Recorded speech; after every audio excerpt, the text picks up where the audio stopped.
Good morning, everybody. Hope you're having a terrific start to your Tuesday. Josh Roger here in the Weather Lab with another weather live stream. It's been a while since we've done one of these, but we do have some severe weather potential coming up later on this week, especially as we head towards Saturday, folks. This could be a big deal because we got a lot of events going on. I know Razorback football. We've got other things going on in Northwest Arkansas, especially in Benton and Washington County. So wanted to give you a quick update. We've got a hard cutoff time at 10 o'clock, right? So we got to be done by 10. I'll try to answer some questions. This is really just to give you an update on what's going on, give you a little bit more of an in-depth look at some of the things that we're kind of looking at with the severe weather risk. I'll tell you this, we've got a tremendous amount of wind shear with this system. There's no doubt about it. A lot of jet stream energy. We typically see that this time of year. However, there are some questions about the storm coverage and the timing, which could play a big role in the instability or the fuel that's required for shower and storm development. So again, this is going to be a very quick weather live stream, folks. We're going to be on here for about 10 minutes, and then we're done. Just want to give you guys an update real quick on what we're looking at. All right, let's go ahead and get to it. I'm going to go to weather one now, get that off the screen there. Let's take a look at our jet stream pattern right now. You can see that we've got that ridge of high pressure that's currently in place over Northwest Arkansas and the River Valley. Big time dome, right? Keeping all that shower and storm potential off to our north and west. However, this ridge is going to break down as we move throughout the coming days. The risk did not get upgraded, Brendan. So remember, when we are more than 3 days out, you can't get anything higher than an enhanced risk. Right now, we just have a slight risk. We're going to show you that in just a minute. But first, we've got to talk about the setup. And I see we've got a lot of questions about tornado potential. Folks, really what we're here for right now, we're 5 days out from the event. So the general pattern favors severe weather potential for Northwest Arkansas and the River Valley. However, we cannot get into specific details right now because we're 5 days out from the event. There's a lot of things that can and will change. That's why this weather live stream is going to be so quick as well, because there's really nothing else to add. I mean, I could pull up model soundings, I could do this and that, but they're kind of useless at this point right now because it's going to change so much. The system is not even on shore right now. The piece of energy is not even on shore, so it's not even being properly modeled, which is why we're just looking at general patterns, looking at the general setup right now. And then as we get close to the event, we're able to kind of look at those more specific details and give you those detailed risk, whether that be tornado risk, hail risk, damaging wind, flash flooding. All those things can be fine-tuned as we get close to the event. So I know a lot of folks are already asking about those kind of things, but again, we're so far out right now, we can't talk about those specific details yet. I will say this. There could be a low-end tornado threat with this system, especially if we've got that instability in place during the afternoon. But what you're going to soon see here is that we've got a lot of flies in the ointment, meaning that there's a lot of limiting factors potentially at play that could limit that severe weather risk a little bit. I still think we see strong thunderstorms, don't get me wrong, but they may not reach their full potential because of a few limiting factors. So I just wanted to get that out of the way. I'm already seeing questions. I already see a lot of folks talking about the risk and if it got upgraded and what the specific tornado threat is.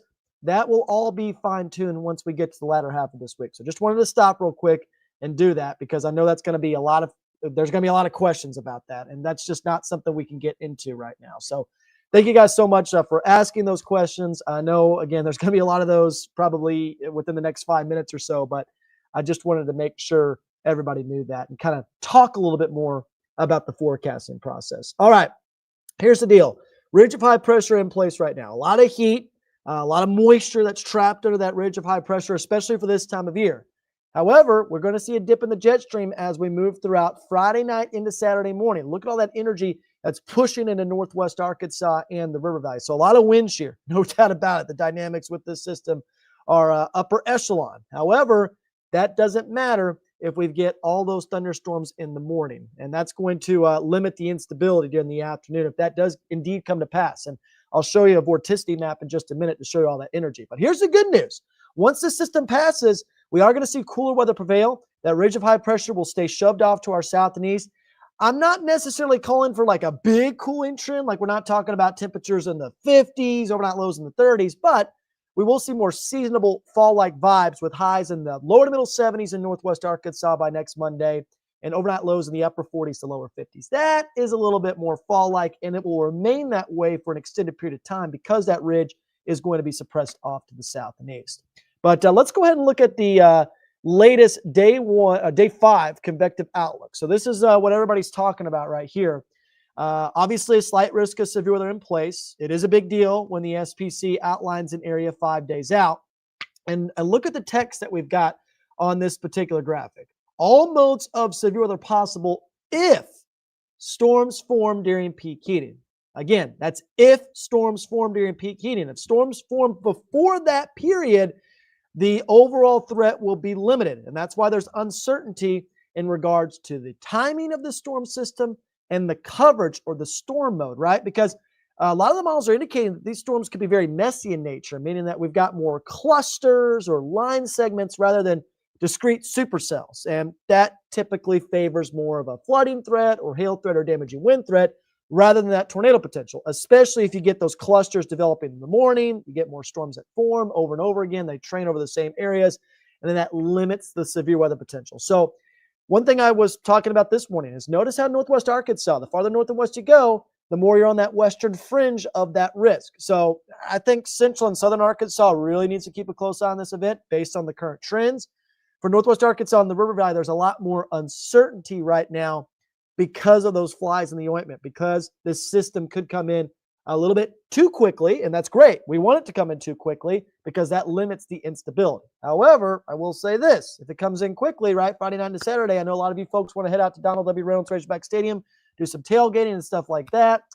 That might be a problem. That might be a bit of a problem as we go throughout the day on Saturday. Now, for Razorback football, hopefully the storms are out of the area by Saturday afternoon, but I've got some doubts about that as well, just because of the amount of energy that we're working with. And I kind of want to show that as well. So here's a look at that vorticity. Remember, we talk about this all the time. I mean, look at that system along the West Coast. That's a big-time storm system, no doubt about it. Big-time dip in the jet stream. The dynamics with this system are high end. But look at this. This system, as it ejects into northwest Arkansas, you've already got this energy that's pushing in early Friday morning. Remember, all those yellows that you're seeing, right? That's the lift, right? That's that spin in the atmosphere. That's already showing up Friday night and Saturday morning. You're already getting these little subtle pieces of energy in. That means if you've got enough lift, you got storms that are forming along that energy, and that is limiting your instability just a little bit. So that's something to watch. I mean, look at all that energy moving through Saturday afternoon. So Razorback football, might be a problem. Front pushes through Saturday night. I think there will be some additional chances for showers early Sunday morning as well before it finally shifts off to the east of the area. But look at that, more energy moving in as we head towards the latter half of next week. So this will be a pretty active weather pattern that we've got on tap. But I wanted to show that because the European model is actually hinting at that. It's doing a very good job on this, I think. Notice Friday morning, some showers and storms popping up. I added a 20% chance for rain. You probably don't see that from other sources right now. We're getting ahead of the game on that. I think there's enough energy where we can eke out a few pop-up thunderstorms Friday morning.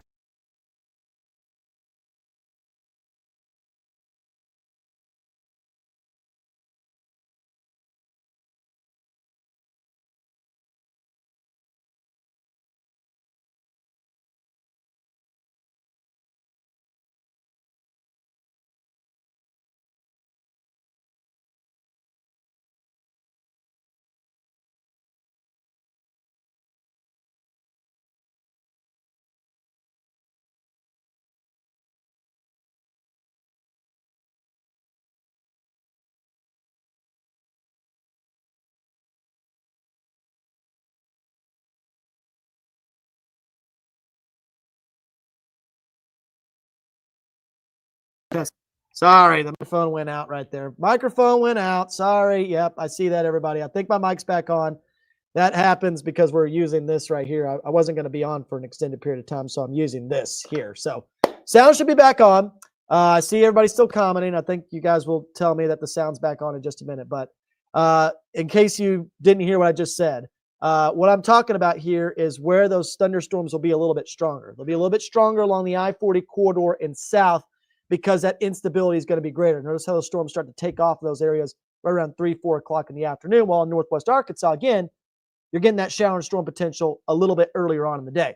So the instability may not be as great for northwest Arkansas with this particular event. Again, these are the flies in the ointment, right? We got to talk about these limiting factors. These are the kind of things that we're getting inside our head right now coming into this event, because obviously you guys scroll social media a lot. You probably see it. There's things that are clickbaity out there, right? People are saying this is a slam dunk severe weather outbreak for a large part of the country. Well, could be. It could be for our area as well, but we're still way too far out to kind of have everything kind of pinpointed down, like when it comes to those specific details and stuff like that. So again, we'll watch these trends very closely. In general, I think the weather pattern is going to remain active. You can see that wetter than normal pattern continuing on the 8 to 14-day precipitation outlook, with possibly drier than normal conditions off to the desert southwest. So I think this active weather pattern could continue as we move throughout the rest of this month. So one more thing I want to look at real quick, and then we got to wrap this up. And I'll answer a few questions real quick. But Mackenzie Holtzclaw, she's about to do her CTV show off in the background. We got that going on, so we want to make sure we're off here very quickly. But I see a few questions I do want to answer real quick. Let's look at what the European model is showing in terms of instability. So look at that Friday afternoon. That instability tries to nose its way into northwest Arkansas. And notice how it's just a little bit stunted during Saturday afternoon. Well, actually, it's actually showing quite a bit of instability now. Again, is that actually going to be the case, right? Because it's one thing when the model shows a bunch of instability, but if there's showers and storms everywhere Saturday morning, that's not the case. So again, take it with a grain of salt, but it's kind of showing you what we're dealing with the storm system. If we get the instability, we already have the wind shear in place, we already have those dynamics in place, we could have a severe weather episode here in northwest Arkansas as we move throughout the day on Saturday. So that's the general pattern. No alert day in place for Saturday. We're going with about a 40% chance for showers and storms, with maybe more chances for rain Friday night as well as early Sunday morning. All right, really quickly, I want to look at back through our comments here. I'm with Kendall here. I won't believe anything until the day comes. I absolutely agree with that. Brendan, could be a morning and afternoon event. We could have showers and storms throughout the day on Saturday. We could also have a setup where we don't get as much shower and storm potential during the morning, and that makes that afternoon event a little bit more upper echelon. So that is something to watch very closely, especially with Razorback football coming up on Saturday. I kind of worry about that with all those people out there. It's going to be a bit of a problem. So hopefully the University of Arkansas is watching that very closely. Joel's very right about that. We had a tornado last year up in Little Flock. Certainly can get some big-time severe weather episodes this time of year, especially with the amount of wind shear. This is something you guys got to keep an eye on, because I know we got a lot of events going on this Saturday. So it's important to stay weather aware, even if the severe weather potential goes down just a little bit. All right, a lot of comments about the sound. We got that fixed. Thank goodness. Thank you guys so much for letting me know, because I'm getting so into it. Sometimes I can't see that on the side. Will this be one of those setups where the warm front position is key? Exactly, Brendan. It is going to be a big deal with this setup, though I think we'll already have the instability in place, at least initially. But again, if that instability is sapped during the afternoon hours, then that's going to limit the overall severe weather threat. So how much rain will we possibly get? I'll answer that just really quick here, and then we got to wrap this up. Let's go ahead and look at the European model, because that's, again, one of the long-range models we can look at in terms of rainfall. It's going to try to pull up here. It's going to take a little bit to load. So here it is right here. So we're going to get to Saturday after. We'll go to Sunday afternoon. So again, this could be a quick moving system, right? So you can see here it's showing about 3/4 of an inch, maybe 2 inches of rain in some spots. Again, it's a long range model, so it's not going to be perfect. That's one long range model we look at. Another one we look at is the GFS, the American model. Sometimes this can be a little bit out to lunch, but we'll take a quick look at it. And again, it's a long-range model, but it's showing in general about 1 to 2 inches of rain. So again, we'll see. If that system does slow down a little bit, sometimes you can get some more rain, some more training thunderstorms. So that's something to keep an eye on, Hydra. But good question right there. We'll keep a close eye on it and continue to keep you posted as we move throughout the rest of this week. Edward, that's exactly the event I was talking about right there, November 4th. Yeah, let's wait and see, Gregory. That's really what it is. Basically, what it boils down to as we wrap this up is we do have the potential for strong to severe thunderstorms coming up on Saturday. Again, there's a lot of questions when it comes to the timing as well as the coverage. We're going to kind of fine tune those uncertainties as we go throughout the next few days. Just want to put this on your general radar because regardless, I think we get rain no matter what on Saturday. And a lot of you folks I know are big Razorback fans. A lot of you folks got events coming up on Saturday. You want to get outside.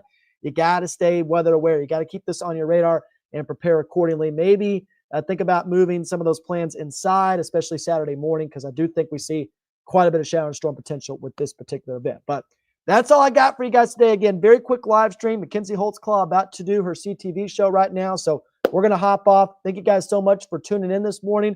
We'll continue to keep you posted as we move throughout the rest of this week. For now, have a terrific rest of your Tuesday, and God bless everybody.